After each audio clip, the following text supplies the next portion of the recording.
Yeah, I'm pretty sure he was like a gamer first. Like I think he was a Fortnite streamer and then started doing music.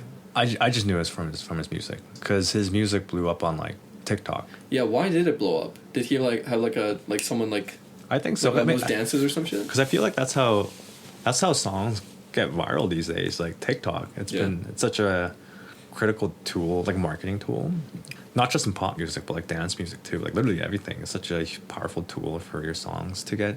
You know, and one downside is that I think in the current climate of entertainment and music, everything's so fast paced that it only stays relevant for a few weeks, but not always. I think songs can still be on the charts for a while, but I definitely feel like with the current age of fast-paced social media like TikTok, Instagram, Reels, YouTube Shorts, nothing stays relevant for too long. Yeah. But just curious, I don't know if you know the answer to this, but do you know if when a creator makes a song and it gets used on TikTok, every time it gets used, do they get money? Yeah, they do. Okay. But it's so minuscule. Because I had my song, I can't really say it got viral, but I had a song that got used in like, I don't know, like 100,000 TikTok videos. That's a lot. Yeah.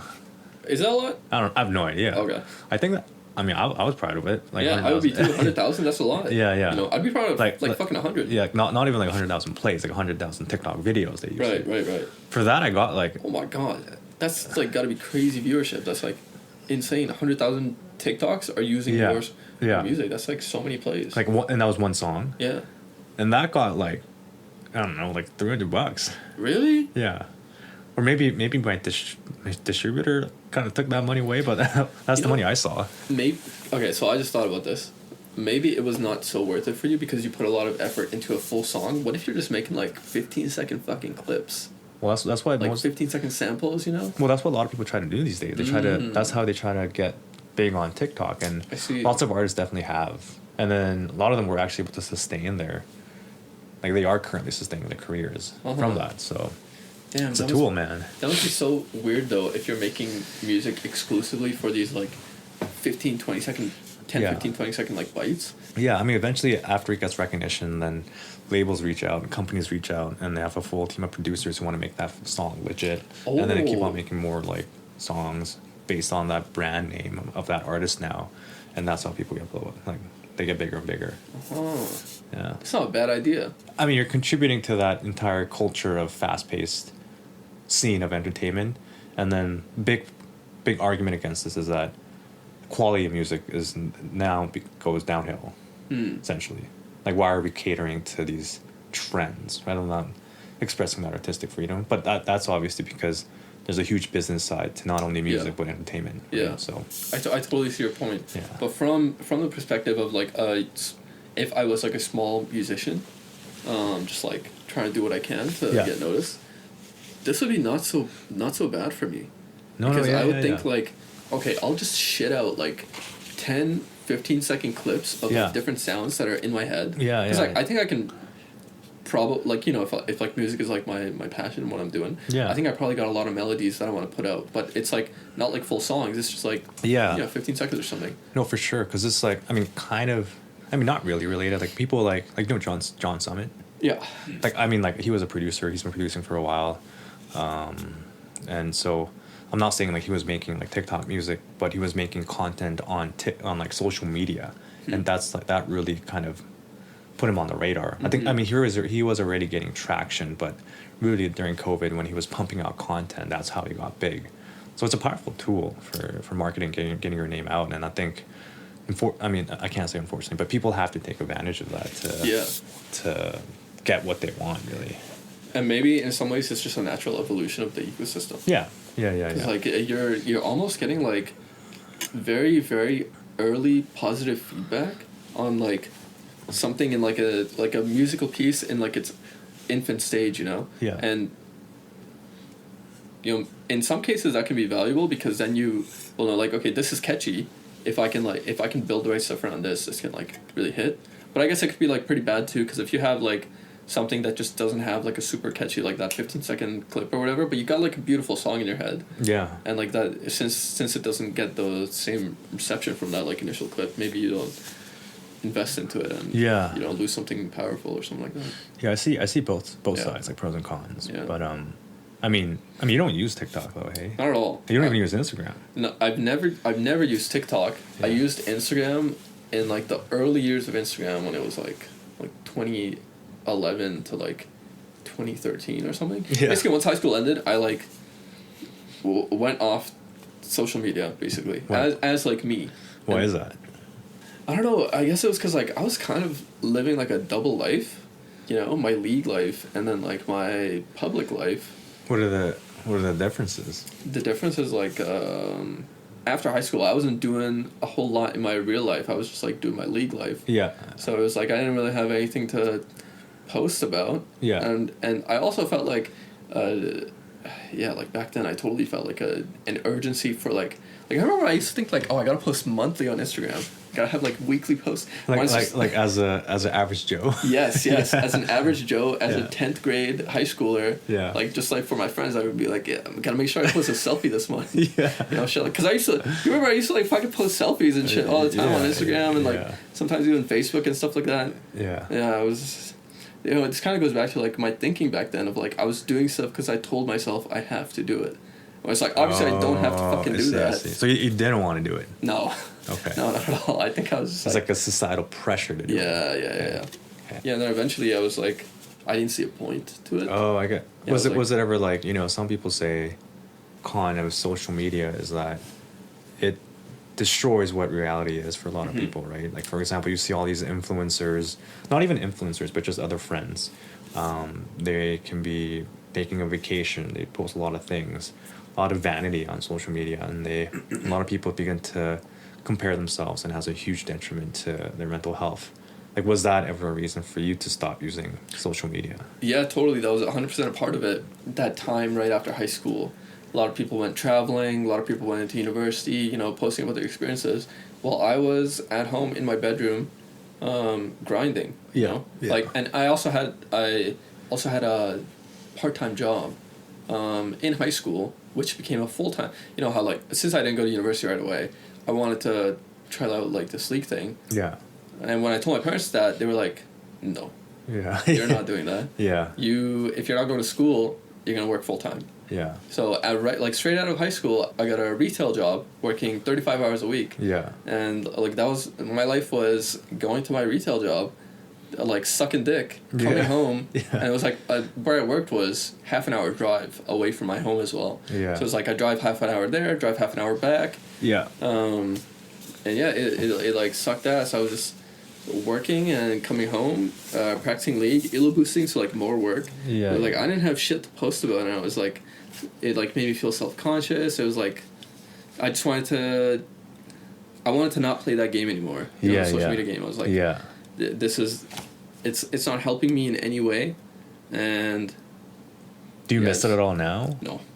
Yeah, I mean that's a good thing, man. Like, dude, I waste so much time on my phone. I mean, like, I don't think I used too much of my phone before on like going on Instagram, but ever since like the short form media came out, it gets you so addicted. What was the first instance of this short form media? It was oh man, it was before TikTok. I forgot the Vine. No, actually, yeah, I guess Vine. Yeah. Vine was there too. But after Vine, it was just like, it was the Musically. I think that's what it was. Yeah. And then TikTok. Mm-hmm. And then I got really hooked into it. It almost like became my like source of news. Yeah, it's dude. Horrible. You know, I'm just realizing this, but you guys, the rest of the people in our friend group, I think you included. I think I was probably the only one not really included in this, but you guys went on a bunch of social media apps. Like I even remember there was that David Dobrik social media app. Yeah. Well, what was it like called? the one where you like post a picture every day or some shit like that. I forgot what it was called. Yeah, but like you guys have like tried like Be Real or something. Yeah, something like that. And there was like the one with like the like people in the city, your neighbors can like post shit or something. Wait, like, that's Be Real, I think. Oh, okay. I have no idea. Anyways, yeah. No, I don't think that's Be Real. I think Be Real was the one that was post a selfie of you every day or post a picture within 24 hours every day. Yeah. I think the other one was like some neighborhood like bullshit or something. Yeah, I don't know. Anyways, yeah. Go on. Yeah, so you guys have been like constantly like on like the new form of social media, like basically every time it came out. Yeah. So I'm sure you were affected even more by the trap, just getting sucked into it. Yeah, I mean, I definitely see it getting affected to me. I'm like old, you know what I mean? But like even now it's sometimes like I compare after looking at these things like influencer posting, being like, oh, why can't I do this? Why can't I do that? Of course, not to a degree when I was younger, but I still go on it. That can still happen. Definitely a negative to anyone's mental health. But to be fair, at the same time, I think the creation of social media also has a lot of benefits as well. Like, for example, keeping in touch with friends is such a huge thing.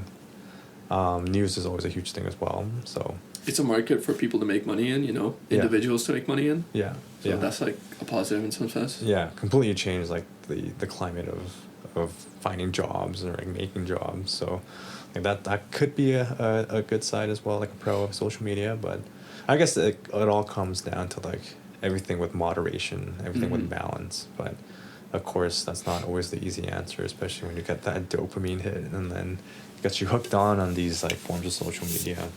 So is it the influencer aspect of social media that you feel like causes negative feelings, or is it even like your peers posting stuff? Definitely both, I would say. Yeah, I agree. I would even argue that sometimes, depending on who you are as a person, what peers see, that can even affect you more. Because it's like, some people say like, oh, these are just influencers, and that's whatever. But if you see your friends, or not even friends, like acquaintances and peers, and they're maybe having a better moment during that juncture, they could be like, oh man, I wish I was doing that. And that has a toll on your mental health or like self-esteem.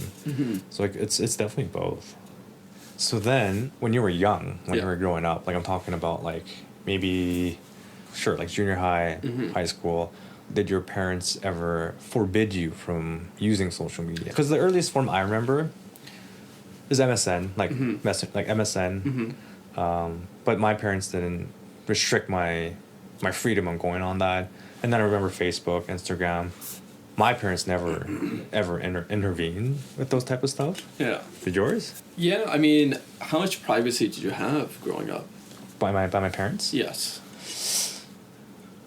Define privacy as when you're young. Okay, I guess I'll say my experience. So my parents didn't really have a control of, like, a strong grip on, like, my access to social media. They did have control, but it was more that, like, I had my phone, and my phone was mine, and there was, like, when we first got phones, there were no smartphones. Not at all, yeah. Yeah, it was just like I had my Motorola Razr, like my fucking flip-up bullshit. And it had, like, barely, like, I didn't have access to internet. I had to pay if I wanted to use it. Yeah, and, like, you could not connect to Wi-Fi. Yeah. Phones did not have the capability back then. So it's like, with those, so I was never able to go on the internet in the first place. And then we had...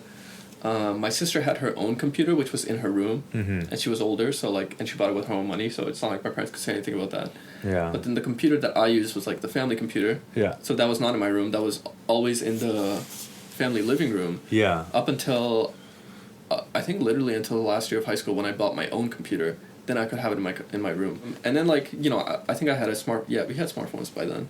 So I had like internet access and whatever. So they didn't really have much of a control over like my access to social media. Although I will say, as soon as like I realized my parents were on Facebook, I went and blocked them on Facebook. Oh really? Hey. Yeah. Yeah, I guess my experience was similar in that I got my first phone in grade 6. It was That's early. Oh, you think so? Yeah, I got mine in grade 8. Even I thought that was early. Oh really? Hey? Yeah. Because mine was a like the LG chocolate. Yeah. No internet. Yeah. No data. I mean, yes, data, but like it's like cellular. Yeah. Like texting, calling only. Yeah, exactly. No games either. Yeah, you gotta like pay to access like you have to. I'm pretty sure you have to pay to access the App Store. To like download like pinball and shit. Yeah. So I remember I did that one month. I like because it was on my parents' card. I spent like $2 downloading like pinball or something. Yeah. I was like just praying they wouldn't notice, and they didn't say anything. So I was like, fuck yeah. Oh, okay. But anyways, like the only thing they restricted was I guess the data Wi-Fi thing, because of course the plan was paid by them. Yeah. And then the next phone I got was an LG Dare in grade 8, like the touchscreen one, I think. Still the same thing. So in that way restricted. But the only difference is that I think in junior high, probably grade 7, grade 8, they bought me the iPod Touch. Yeah. And that was revolutionary for me. Yeah. Because you could go on internet. You could like the YouTube James' entire game. I was watching anime on like 3 fucking part clips. Like, dude, even simpler than that. My friend got his iPhone in 8th grade, I think. Yeah. And I still had the Motorola Flip Razor, whatever the fuck bullshit. Yeah. And he had a Doodle Jump on his phone. Yeah, yeah. I'm like, what? You got games on your phone? Yeah, yeah. That shit was crazy. Yeah, yeah. So, iPod Touch was like a game changer for me. I remember jailbreaking that thing. Yeah. As a kid, which is like another insane like layer of like modification. Uh-huh. But they didn't restrict my use of social media. And I was like chatting up people on like Facebook when Facebook was big back then. Mm-hmm. But yeah, like even through high school, I later on got iPhone, like whatever. They never really restricted my use of social media. Mm-hmm. Looking back on it, like I don't know what to think of it. I mean, like I don't think that was detrimental to my growth. Maybe it was. I don't know. Mm-hmm. For me, I really don't think we got to experience much of a negative. I mean, that's true. Actually, yeah, that's true. That's true. Obviously, it was bad, but Yeah. like, I don't think we had it bad as bad as like. We got lucky. Yeah, I don't think we have it as bad as people 10 years younger than us. Yeah. Because I think, like, from multiple accounts, we've got some teacher friends, stuff like that. Yeah. Their brains are melting. Yeah, yeah. You know, exactly. Kids cannot focus. Kids are having trouble with like basic arithmetic. You're right, long you're division's right. too hard for them. Stuff like that. Yeah. I mean, long division might be kind of hard. Yeah. The worst we had was technically like meme YouTube videos. Yeah. And iPhone app Yeah, games. yeah, like get on my horse and like bullshit like that. Like stupid YouTube songs. And, yeah. like, And like Flappy Bird and yeah, stuff like that. yeah, exactly. Yeah, that's true. That's true. Yeah, so it was not like scientifically perfected. Yeah, I guess that's is true. now. So if you look at it now, I feel like mental health of children are probably, or let me rephrase this, like the impact that social media has on children's mental health now is definitely probably worse than what it was like when it was for us. Yeah. Especially with these short form reels that just destroy your attention span. I mean, if your parents didn't really have an involvement with your use of social media, do you think, were they ever at all like, strict throughout your upbringing? Well, I mean, they were very strict, not just with me, with my sisters as well. Like I mentioned, like I had a pretty narrow like career path that they set for me. Yeah. It wasn't just for me; it was for my sisters as well. Like my parents really. I don't remember. I don't know exactly what kind of talks they had with them. I'm sure my parents weren't like pushing them to be engineers or something, but yeah, even with them, it was like, so for social media specifically, I think if they had known what they were like getting themselves into, they definitely would have like reined it in. Yeah. Because like when I was asking for like a phone, I was just like saying bullshit like, yo, everyone's got a phone, like, everyone in my class has a phone. Yeah. Like I'm the only one, and you're always complaining about me being out late. If I have a phone, you can always contact me, so I can like be chilling with my friends at the park, and you know where I am, shit like that, Like I didn't understand it really either, and I guess they just like capitulated, got me a phone, and once they had gotten me a phone and like my sister's phones, that's like the dam has already been broken, and they didn't understand what they were like opening themselves. Mm-hmm. And like they just got used to us having phones, Yeah. not knowing like what social media is, like the dangers and stuff like that. But I think if they had known, they totally would have restricted that as much as they can. Even stuff like having my personal computer, they really were not okay with me having my computer in my own room, stuff like that. So yeah, my parents were always quite strict in general. Yeah. Even with like maybe like even during high school. Yes. Oh yeah. So you don't know this because I did come out like hang out with you guys all the time. Yeah. Like my parents were not okay with you hanging out. Yeah, with me like being outside the house. With my sisters being outside the house.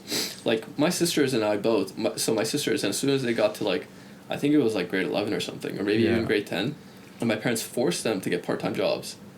And it's like grade 10 kids. Like I don't really think they should be working part-time. To be honest, I think you don't think so. I don't think so. I think they should just be kids. Like, go to school, have fun with their friends. I think it can teach you the right things, but... But I feel like it teaches, like, some degree of discipline and responsibility, though. Yeah, but that's, like, assuming that that's the only way you can get those lessons, which is not true. I also think it promotes independence, though. It does. Yeah. But that, again, I feel like that's in, like, a situation where you're assuming everything else is, like, all G. This is more like... This was not a situation where my parents were... At least from my perspective... I could be completely wrong. Yeah. But I don't think this was that the intention of my parents was to build good values by having us work. Oh, I see what you retail mean. jobs. Yeah. You know? Yeah. So their intentions were not to promote independence, Yes. not to teach discipline or Yes. like some responsibility. Okay. Yes. Okay. It was to keep us busy. Okay. So all we had time for was studying and work and come home. No time for friends. No time for parties. Stuff like that. Really? Hey. Yeah. So when they got into my sisters, I know. I think it was from grade 10 that they had to start working at fucking Dairy Queen. Both of them. And then once I got to grade 12, I was also forced to start working part-time, and I had to work in a shoe store. Yeah. And then, even after that, like, once I wanted to take a break from high school for a year before university, like, that was by the way, that was, like, the agreement that I had set forward with my parents. I was like, I'm just taking a year off. I'm just going to try this out. Don't go to university. Yeah. They were like, fuck no, you're getting a full-time job. Yeah. You're not fucking around in my house for free for a year. Hell no. So and then I had to fucking get a lame-ass job. And of course, that wasn't to, like, you know... Yeah. I don't think that was to teach me anything either. Because it's not like my parents were going to just accept me working these kinds of jobs for the rest of my life. Yeah. This was, like, to punish me so that I thought life was ass and, like, went to university to try to have a better life. Yeah, I'll touch on that in a bit. For me, like, similarly, my parents were strict about, like, academics, but only up until junior high. Yeah, because I was like, I was pretty dumb in junior high. I was literally, like, last in the class. Really? Our school had rankings based marks. Yeah, because you went to kind of a try-hard middle school. I did, and then I was dead last. Okay. And my parents were like, what the hell's going on? But then, I don't know what happened. Went to high school. For some reason, I was getting good marks. And for me, I thought I was studying the same way when I was doing in junior high versus in high school. Anyways, so I got really good grades. So my parents actually never pushed me after that. Yeah. So in a way, they weren't really strict after junior high. So in high school, like, even like going out and hanging out with friends, they weren't strict. I was out until like 12 a.m. to 2 a.m. sometimes 4 a.m. Damn. And we were going out. So they weren't actually strict with any of that. If I had to pinpoint on one, it was always about academics. And then they never pushed me to get a job because I was self-sufficient with, like, my whole YouTube thing. So I was very fortunate and privileged with that. But yeah, like, definitely it didn't make me get a job to keep myself busy or anything like that. I guess the priority for me was the academics, which I was luckily getting them without them having to push me. Yeah, that was my experience. So what changed for you from junior high to high school? Dude, I have no idea. I was surprised myself. Actually, no, one of my close friends when I went to junior high, she was surprised too, and she was like, "I thought you were dumb. Like, what the hell is going on?" Because back then in junior high, like she would be the one, like, tutoring me, like teaching me concepts. Like, she was like, because she was getting way better marks. And then high school came, and I'm like getting top marks. Yeah. Like, I'm not trying to, like, brag. Yeah, like, no, I know. Yeah, and I was like, even I'm like, what the hell's going on? Something clicked, I guess. You don't know what it was? It was just, like, happened one day? Definitely there probably must have been something. I just... Like, were you happier? Were you enjoying it more? Yeah, for sure, 100%. Yeah. Like, definitely when I was in, like, middle school, like, obviously marks were getting to me. Because, like you said, it was like a try-hard middle school. Like, it was an academic school. Yeah. Me being at the bottom of the... That is so surprising to me. Yeah. Because, I know a lot of people from your try-hard middle school. Yeah. I still would have guessed you would have been the guy at the top. Yeah, I was surprised too. People were probably surprised too. Yeah. No, the teachers probably would be surprised, but something worked out. So I've been... You have no idea what it was. Maybe it was like, maybe you felt self-conscious. You didn't... Yeah. Maybe, like, did your friends treat you a certain way because of your academics or something and you didn't want that again? I'm wondering if it's because the environment. Like, I went to this, like, academic middle school. The only focus is academics. Like, that's your value. Yeah. So maybe I got too pressured by that. Yeah. And then when I went to a school, like, our high school was massive, what I mean? It was huge, like 3,000 kids or something. Yeah. And, like, huge, diverse crowd. Academics isn't the only answer. Like, so many opportunities, so many programs. Maybe that subconsciously lifted a burden on my shoulders, and that kind of got my motivation or, like, my attitude towards school changed, but... luckily it did. Thankfully it did. But yeah, dude, you had like an awakening, and yeah, what the hell? Yeah, that's super impressive, I guess. Yeah, anyways, like when I mentioned that I wanted to touch on that one bit, it was like you said that your parents forced you to get a job, a part-time, or no, full-time job technically. Yeah, and in high school it was part-time. In high school, if you remember, so I transferred. You and I were and all of our friends, we were in the advanced program at the high school that we went to together. Yeah. Once I transferred, I couldn't join that, being like an advanced program before anymore, because the advanced program at the first high school was a different. It's like kind of hard. It's like, well, I'll just say it's like IB. One is IB, one is AP. Yeah, and it was not possible to transfer from IB to AP for some reason. Yeah. So I was in the regular program at this new high school, and because I was in the regular program, my parents were like, "Well, you got more time. Yeah. So fucking go to work now." But you're saying that even now, you don't understand where they came from for them to ask you to do that. No, I understand exactly where they came from. Okay, I just think it was bullshit. Oh. Yeah. How so? Well, because I know like the reason this, like, it started getting more and more intense. Like the like, I don't know, like restrictions on my life started getting more and more intense. The better I got at League. The restriction. Yes. Oh, okay. So the deeper I got into League, the more my parents were like started taking stuff away. Like why do you think so? Well, because they really wanted me to be on that path of just go and be an engineer. Yeah. You know, like, don't complicate things. Just fucking listen and just go be an engineer. You know. Yeah. And I guess if I was a weaker boy, I probably would have given up much sooner. But like I was too mad for too long to give up on what I wanted to do. Yeah. So it's like, fine, I'll fucking get a job. You know. I mean, like, we're 30 now, you know what I mean? Yeah. I feel like my relationship with my parents have changed quite significantly. Me too. From childhood, junior high, high school, university to now, which is probably a universal experience by everyone. Yeah. Like, how is your experience with that? I'm curious to know. So it changed a ton. It was basically once I like grew up a little, got into. I mean, it was always like, I think about this quite often because my relationship with my parents is really solid now. Yeah. Really, really solid. Yeah. Like, I make an active effort to talk with my parents every single. I mean, I live with my parents right now. Yeah. I talk with them every single day. And like I go out of my way, like if I hear like someone coming home from somewhere, I'll like go up and like greet them and say hi, ask them, like talk to them and whatever. Because I love my parents, we've had our disagreements, but as we've gotten older, I've helped them understand me and they've helped me understand them. So our relationship's pretty good now, but in the past it was quite bad. I mean, even as long as I can remember, to be honest, like my earliest memories, I don't really remember having like a casual relationship with my dad, like, at all. Yeah. Like, I remember having a casual relationship with my mom where we would I could like spend a lot of time with her and like talk to her about stuff, like maybe talk to her about school and stuff like that. Talk to her about friends, but those conversations, I don't think maybe now actually my dad's asked about like friends, but like before, like he would never ask about my friends, never ask about like what I liked or shit like that. Yeah. It got worse because I started taking a stand.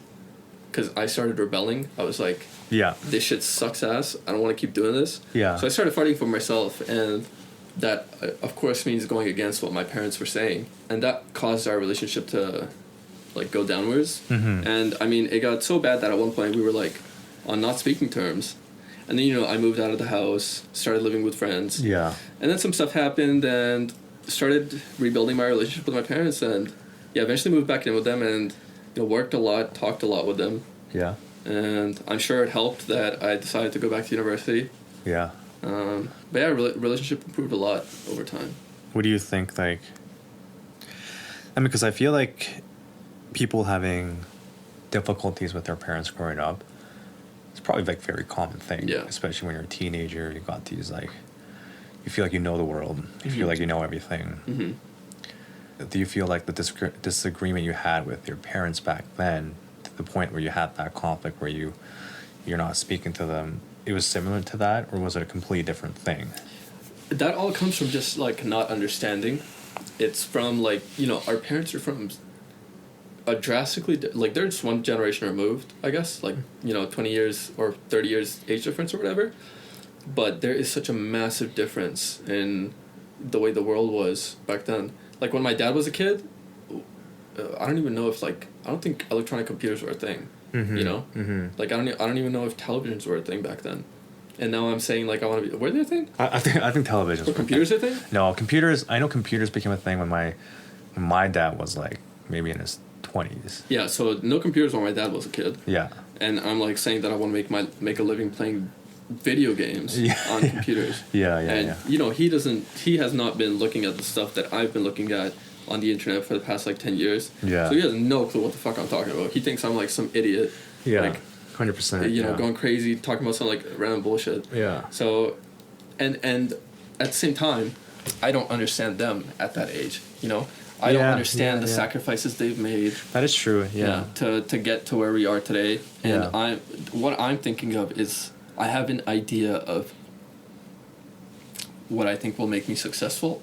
Yeah. And I want to communicate that to them, but at the same time, like, part of it is that I'm a kid. They're an adult and they don't really value which is like true. Yeah. They don't really value my opinion that much, or they value it, but maybe they value it, but they don't put a lot of weight into it because ultimately in their eyes I'm a kid. Yeah. And like I don't understand their situation, they don't understand my situation, and their experience leads them to believe that they're right. My experience makes me want to believe that I'm right, and it's just. And I also have like. I don't think my parents have like super strong personalities, but I know I have a super strong personality. I can be like super stubborn, especially when I believe in something. And the thing I believe in most is myself. So when you're asking me to take a chance on myself, of course I'm going to do it. That's true. Yeah. That's true. Yeah. So that's what led to like all the problems. Yeah. And then it was after I had grown and matured and really thought about, like we only got one life. My parents are getting older. Yeah. I can concede some things. Yeah. No, I feel pretty similarly, growing up. Definitely clashing of differences and opinions. Yeah, I guess like I never really had a friend like relationship with my parents either. Yeah. But I still knew that they cared. Yeah. But never in a way that, like, who's your closest friend? Like, what do you talk about type of thing? But it's like, oh, like you're hanging out with this guy. That's good to know. That type of, we're in that fashion. So yeah, I feel like I was very stubborn growing up, very obstinate. Would rebel a lot, but not like too many drastic conflicts to a point where I wasn't talking to them or anything. What does that rebelling look like? Like, what were you rebelling at? Were you staying out later than they asked you to? No, they didn't even really care about that, to be honest. I guess if like the biggest thing was academics, like I mentioned in junior high. But honestly, ever since I started getting good grades in high school, they honestly didn't care. Yeah. So I guess since my conflicts really stopped after I started getting good grades, because that was a point of contention. But now growing up, though, now looking back at it now in my relationship with my parents, I value my parents quite a lot. One thing I've been thinking about recently is that, as a kid, you view your parents almost like a superhero. Yes. Like they know everything. They can figure out everything. You have a worry and you go to them, right? But then now you look at them and they're so vulnerable. Yeah. And that makes me so like, I don't know, so sad in a way. Yeah. And it makes me want to be there as much as possible. And it also makes me realize that, because they had me probably around my age. Yeah. And right now, I still feel clueless about my life. Exactly. So, like, wow, they must have, like, been through the same thing. They must have been so scared. They must have been so... they must have been navigating their own challenges, like the challenges I have right now. 100%. So then that way I give a lot more respect to what they went through and the challenges went through, especially as an immigrant parent. Yeah, me too. That was what I think really bridged that gap for me in understanding. Finally realizing, like, man, they don't know what the fuck they're doing. You know? Exactly. And like that's just life. Yeah. And maybe they shouldn't have been believed so strongly in like not themselves, even though they didn't know what they were doing. But it's like, what more can I really ask? Yeah. You know, it's really hard being an immigrant parent, being in a brand new country all by yourself. Like I know you, I'm sure you guys had like some kind of, you know, community support. Mm-hmm. But Yeah. we didn't really find that at all anywhere that we went in Canada. We were never able to find our specific community. So we really just had to like, you know, try to fit in as Canadian people as a whole, rather than like our personal cultural identities. You know. Yeah.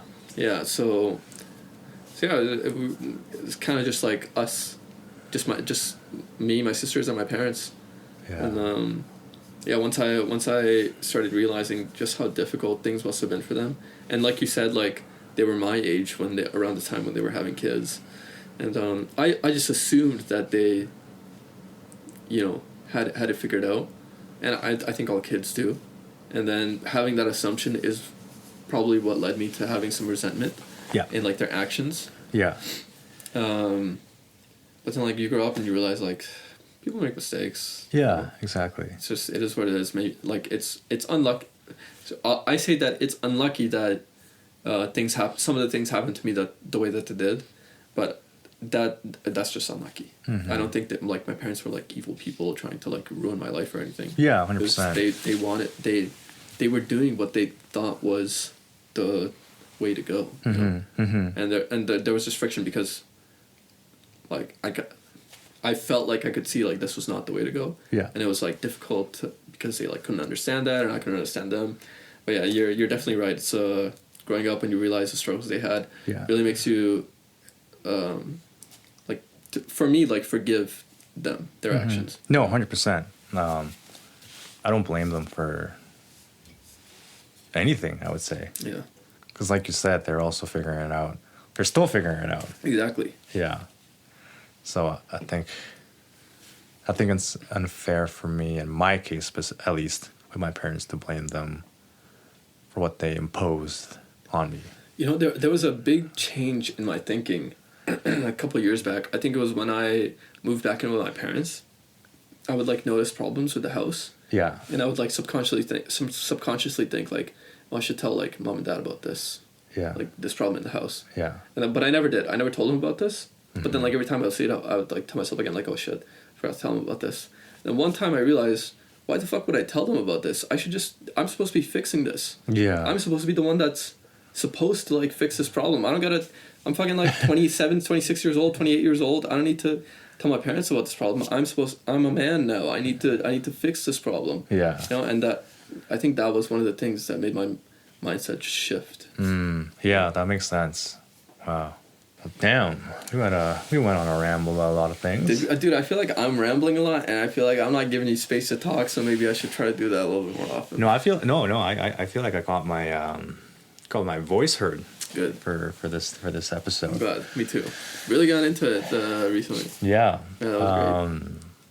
So we're going on a trip next week. So I'm hoping I hear some exciting stories when you get back. Yeah, Kai's going to Greece. Yes. It's actually my sister's getting married there, so she's having a small wedding. It was originally going to be a much bigger wedding, but yeah. I'm not sure exactly why, but they did scale back on it. I'm guessing a lot of it has to do with the fact that it's a destination wedding. It's hard to get people out. Yeah. Yeah. But yeah, I'm super excited. We're like renting villas and shit. And yeah, that sounds sick. Awesome. Yeah. Awesome.